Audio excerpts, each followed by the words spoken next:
Si jamais tu t'es posé la question, est-ce que c'est toujours une bonne idée d'immigrer au Canada en 2025? Est-ce qu'il y a encore de la place pour les immigrants au Canada en 2025? Est-ce qu'il y a encore du logement pour les immigrants au Canada en 2025, 2026, 2027? Est-ce qu'il y a encore du travail en tant qu'immigrant? Est-ce que si jamais j'immigre au Canada, est-ce que je vais trouver un travail? Est-ce que je vais trouver un logement? Est-ce que c'est encore une bonne idée pour moi de continuer à vouloir venir vivre au Canada dans les années à venir? À la fin de cette vidéo, sache que tu auras ta réponse. Sache que la réponse que je vais te donner, ça va surprendre plus d'un. Si tu es prête, on commence et je t'explique à pas pourquoi j'en suis venue à ces conclusions-là. Let's go! Si jamais la vidéo te plaît, n'hésite pas à t'abonner et à me soutenir aussi parce que ça donne de la force et ça prend beaucoup de temps, mine de rien, de faire ces vidéos-là, de faire ces recherches-là.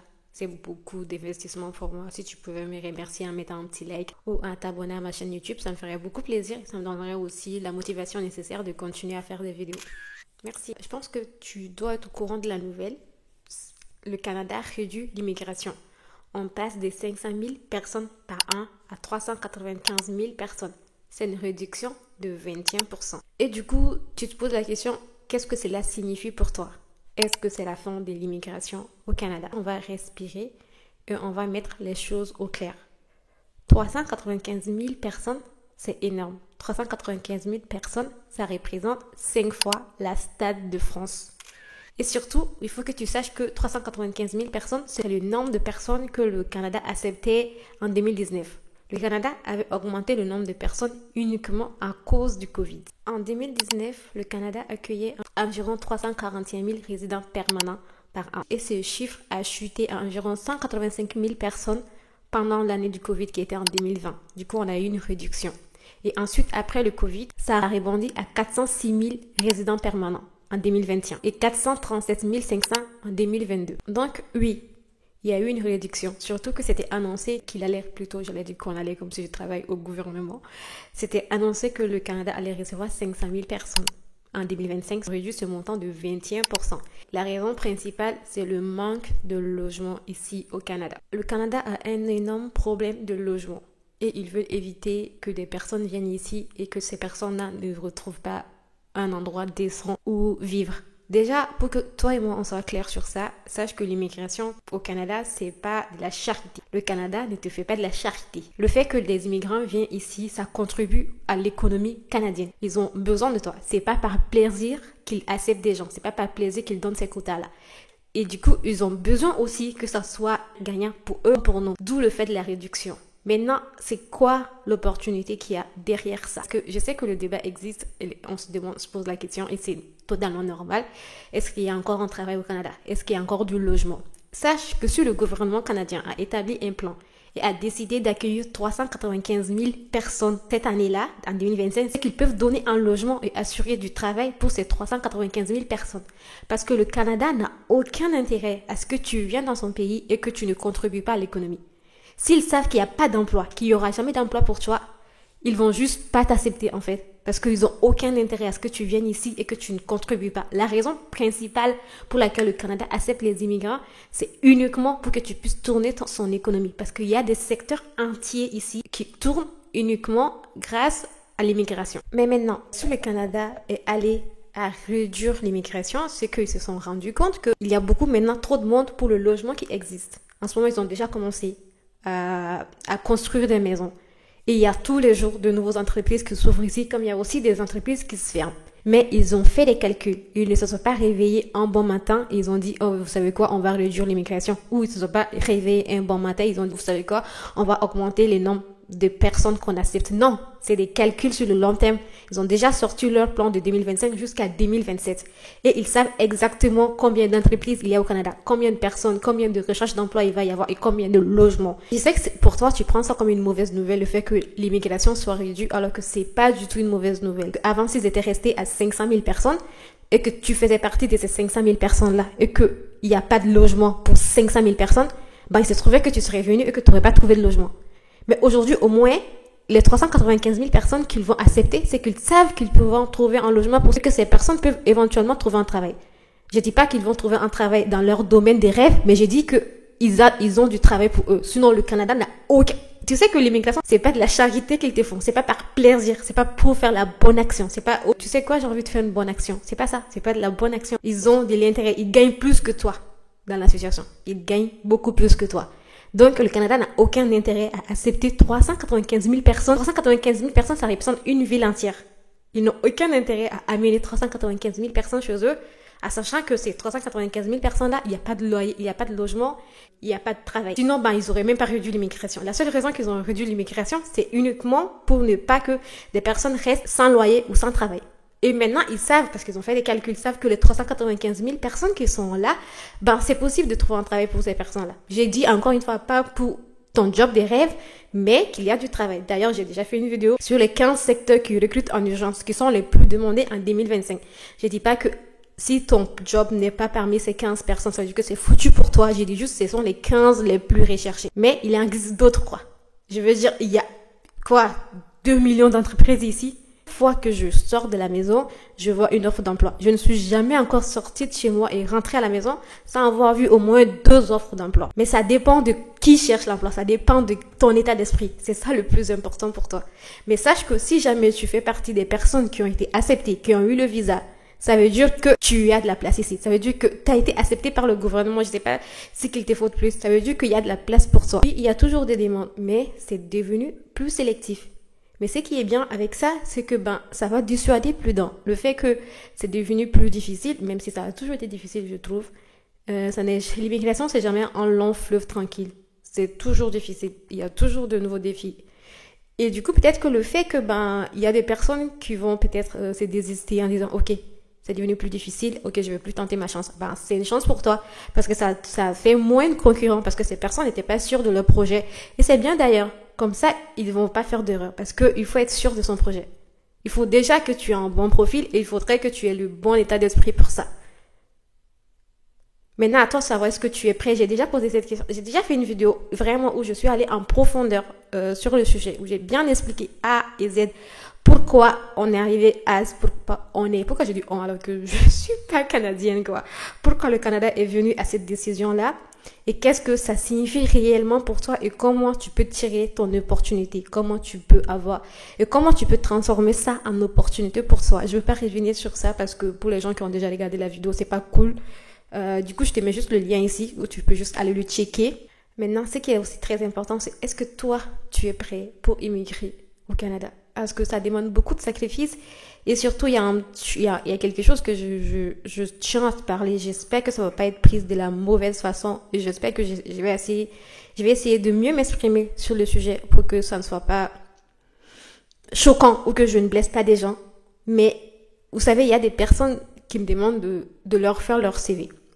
Au début, j'en ai fait une vingtaine de CV. Il y a des personnes qui sont ici, qui me regardent sûrement et qui savent que j'ai déjà fait des CV pour eux. Mais à la fin, je me suis fait cette réflexion. Tu sais que quand tu fais ces CV-là, tu n'aides pas ces personnes-là. Parce que je te le dis tout de suite, quelqu'un qui n'est pas même capable de se faire un CV soi-même n'est pas fait pour immigrer au Canada. Si tu n'es même pas capable de te rédiger ton propre CV, sache que tu n'es pas du tout prêt pour immigrer au Canada. Ici, il faut que tu aies un esprit débrouillard. Aujourd'hui, il y a Aujourd'hui, il y a des milliers de vidéos sur YouTube qui t'expliquent comment faire un bon CV. J'en ai sorti moi-même une. L'idée, c'est pas de te dire, oh, va regarder cette vidéo-là. C'est pas du tout ça. Mais j'en ai sorti une vidéo où non seulement je te parle de comment faire un bon CV, c'est quoi les erreurs, mais en même temps, je suis allée jusqu'à te donner mon propre CV comme modèle et je me suis pas arrêtée à ça. Je t'ai donné des IA où il te suffit de copier la description du poste et l'IA va modifier et générer ton CV pour toi, même en lettres de motivation. Je t'ai donné 3 IA pour ça. Et même malgré tout ça, il suffit juste de rentrer sur mon profil. Ça te prend 2 secondes pour aller regarder la vidéo. L'état d'esprit à avoir, c'est vraiment déjà d'être spontané. Il faut pas que tu aies peur de l'inconnu. Avant de venir ici, j'étais hyper timide. Aujourd'hui, les gens me disent que je suis hyper sociable, mais je trouve pas que je suis hyper sociable parce que encore aujourd'hui, je suis une casanière et je me sens très bien, très très seule. En fait, c'est cool pour moi d'être seule. Mais quand je sais qu'il y a des bonnes opportunités, je n'hésite jamais. Quand je vois un truc qui est cool et qui pourrait m'intéresser, je tente ma chance. Même si ça ne fonctionne pas, je n'hésite pas. Au moins, j'aurais essayé. Il faut être spontané, il faut être curieux. Il faut poser des questions. Il faut pas rester dans son confort. Et surtout, il faut avoir un esprit débrouillard. Parce qu'il faut savoir, ma journée d'hier, j'étais d'abord au travail. J'ai commencé le travail, il était 10h. J'ai fini au travail, il était 16h, 17h. Je suis allée au cours et j'ai fini le cours à 22h. Imagine, tu pars au travail, tu pars à l'école. Tu viens à la maison, tu étais censé travailler, ton ordinateur se décharge. Tu dis, je vais dormir. Ok, je vais aller scroller sur TikTok. Mais non, j'ai mis mes tenues de basket, j'ai mis mon tenue de sport et je suis allée à la salle. Il faisait hyper froid sur la route. Et quand je suis arrivée à la salle, même le gérant, il m'a dit, non, mais sérieux, tu viens de t'entraîner qu'il est à 22h? C'est là, oui, ok. J'ai pas beaucoup de temps, guys. Qu'est-ce que tu veux que je fasse? Et grâce à ça, parce que je suis allée à la salle hier, même si c'était que 30-40 minutes, mais sache que je me suis dépensée pendant ces 40 minutes-là. Je suis pas restée sur mon téléphone. Je me suis dépensée. Et là, grâce à ça, parce que je suis allée à la salle hier à la place, je t'ai fait cette vidéo aujourd'hui. Mais sinon, si j'étais pas allée à la salle hier, là, j'aurais pas fait la vidéo, je serais allée à la salle. Parce qu'il faut avoir des priorités dans la vie et il faut être discipliné pour ça. C'est très important. C'est pas tout le monde. C'est pour ça que les gens me posent la question, est-ce qu'il y a encore du travail au Canada? Est-ce que c'est facile d'immigrer? Moi, je vais te répondre avec ma perception à moi. Avec mon vécu à moi. Ça sera pas pareil pour toi. Mais je peux aussi te répondre avec la perception des personnes que je connais. Par exemple, je connais une connaissance, on est à l'école en même temps. On est dans la même classe, il était avocat. Il a changé tout, il est venu ici au Canada et je peux te dire que des fois, il regrette son choix. Parce qu'il a trouvé un travail en dehors de Montréal. C'est très loin. Et il fait 2 heures de trajet. Moi, mon école et mon travail, ça fait 40 minutes comme ça, de trajet que moi j'ai. Mais lui, il fait 2 heures de trajet. Il doit courir pour venir à l'école et après aller au travail. Il habite hyper loin. Du coup, c'est très dur. Il n'y a pas du tout trouvé de travail ici à Montréal. Je connais aussi quelqu'un, lui aussi, je vais pas te faire peur du tout, quoi. Mais lui, il a trouvé un travail hors Montréal. Il s'élève à 6h du matin pour aller là-bas. Et même ma voisine d'ici, quand je me lève pour prier le Fajr, je l'attends fermer sa porte à 5h du matin. Ça veut dire que son horaire, elle commence le travail à 5h du matin. Alors que moi, je peux travailler de chez moi. Ça m'arrive de faire du télétravail à la maison. J'ai un environnement de travail génial. J'ai des collègues géniaux. En fait, j'ai mes heures de travail et je les distribue dans la semaine. À la limite, c'est comme si j'ai décidé de quand je travaille et quand je ne travaille pas. Et j'ai eu ça aussi parce que j'ai été prête pour ça. Je me suis ouvert à l'opportunité. Quand j'ai postulé, j'étais pas la meilleure candidate, mais j'étais peut-être la plus déterminée. J'ai fait un excellent CV. J'ai dormi toute la nuit à faire mon CV. Quand moi je suis venue au Canada, j'ai pas postulé avec un CV. À chaque poste qui m'intéressait, je faisais un CV pour ce poste-là. J'ai pas fait un poste générique. J'ai pas fait un CV générique. Je me souviens quand je suis venue ici, le premier week-end, j'ai imprimé 20 CV. J'ai imprimé 20 CV, une vingtaine de CV. Et je suis allée au centre commercial et j'ai déposé mon CV partout. Quand je rentrais dans un boutique, on me disait, oh non, désolé, on ne recrute pas. J'étais là, je sais, mais je veux juste voir le superviseur, s'il vous plaît. Allez. Et c'était aussi simple que ça. Et quand je voyais quelqu'un, je voyais cette personne, c'était juste une personne qui travaille à service à la clientèle et qu'elle n'avait aucun pouvoir. Je disais, est-ce que je peux parler au superviseur? Elle me disait, ok, je vais l'appeler. Elle allait l'appeler. Et des fois, je sociabilisais avec la personne. À chaque fois que tu rentres dans une boutique, tu vois que ces personnes-là, ils ont leur nom sur leur badge. Et je disais, coucou Alia, comme si on se connaissait depuis 2 ans. Alors que pas du tout. Et elle appréciait le fait que j'appelle son nom parce que je venais pour une poste de service à la clientèle et déjà j'arrivais à sociabiliser avec elle. Du coup, elle-même, elle me disait, ok, tu peux me citer comme référent. Tu peux aller sur le site et tu peux me citer comme référent. Quand je rentrais dans un boutique, on me disait littéralement, non, en ce moment, on n'embauche pas. Mais je disais, oui, je sais, mais je veux juste parler au superviseur, s'il vous plaît. Je peux parler au superviseur? Et on me dit, ok. Et on m'a appelé. Les boutiques où on m'a dit, non, on n'embauche pas, ils m'ont rappelé. Donc, ça dépend entièrement de toi, de ce que tu es prête à faire. Et de combien à point tu es discipliné et à quel point tu as un bon projet. Il faut que tu aies un projet qui est, qui est solide, si on veut. J'espère que je n'ai pas manqué de respect, que personne ne se senti jugé par mes mots, mais je pense que c'était important de le dire. Parce que je vois pas comment tu vas avoir un job avec un CV que tu n'as même pas rédigé. C'est le minimum des choses, les gars. Faites des recherches. Soyez débrouillard dans la vie. Je veux pas donner de leçons sérieuses, mais moi, je suis une flemmarde des fois. C'est pas du tout le but, mais je pense que c'est important que ça soit dit, que ça soit clair, que ça soit limpide sur ça. Pour moi, si tu me poses la question, pour moi, avec mon expérience, avec mes connaissances, avec mes compétences que j'ai, je trouve que c'était la meilleure décision pour moi. Ok? Et même si j'étais encore au Mali et que j'avais vu tout ça comme quoi l'immigration a été réduite, j'aurais postulé. j'aurais postulé. Parce que j'étais prête à recommencer en bas de l'échelle. Le premier job que j'ai fait ici, c'était le service à la clientèle. Et on était debout du matin au soir. C'est-à-dire que j'ai parti au travail. Je commençais à 9h comme ça. On finissait à 16h et j'étais debout du matin au soir. On n'avait pas le droit de s'asseoir. Et c'était horrible comme travail. Je crois que j'ai duré là-bas et moi. Et après, je devais aller à l'école. C'était horrible, mais je voulais juste avoir une expérience canadienne. Et surtout, quand j'ai commencé ce travail-là, bon, j'ai été appelée de partout. En fait, c'est ça qui était fou, c'est que quand tu devances ton CV et que tu as eu un premier job, ben, c'est facile.